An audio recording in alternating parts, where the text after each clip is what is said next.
and the farmer has an incentive to bring unclaimed materials long distances, accessed by small and marginal farmers. Substantial number of farmers accessing the Indian markets, they are small and marginal, nothing comparable to the big farmers there. 50% of the markets are market. How exactly you have a regulatory framework where each state regulates the market within a framework agreed. Conscious of the fact that we must have a market, the trick lies in making our existing market efficient, address the market structure issues.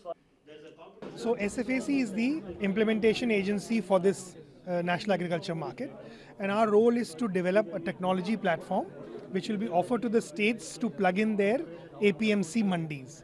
Of course, the choice of the mandi will be theirs. They'll decide at what time they want to plug in a particular mandi. And the advantage of this platform is that the farmer who's bringing his produce to that mandi has the option not just to sell to the local traders, but also to other traders in other parts of the state or in other parts of the country who are part of the national agriculture market and who can bid online. So the idea is that over a period of time, while you have transparent price discovery, you also increase the choice to the farmer, and he's able to get a better, realization.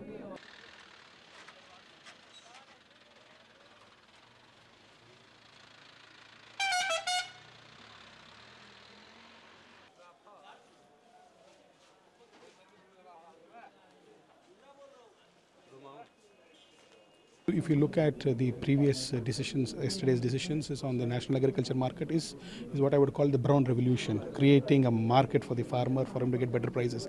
In fact, if you look at the farmer share in the end consumer's price is abysmally low. So raising that itself is a great thing which the government of India is doing.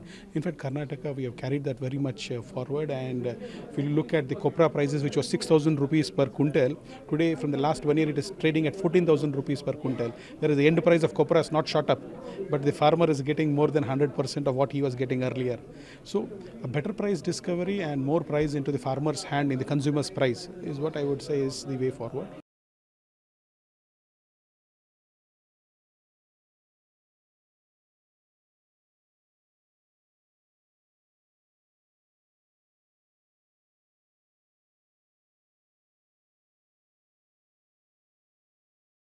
Today in Karnataka, we have done all these reforms as to what Government of India is talking about the national agriculture market for the country. We would say that today we have a single market in Karnataka, at least for these 55 major markets connected and trading on a single unified market platform. So the advantages are that the trader can look into multiple producers across the state, and the buyer would look at multiple traders across the state. So this is the first and foremost thing what we look at a national agriculture market is increase competition, breaking the local cartels and getting better prices to the farmers. So this is what we have achieved.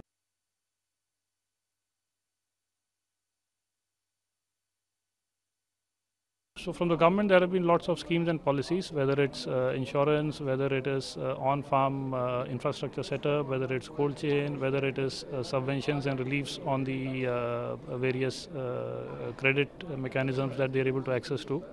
From the private sector, there has been lots of interventions on improving the commodity-based financing schemes.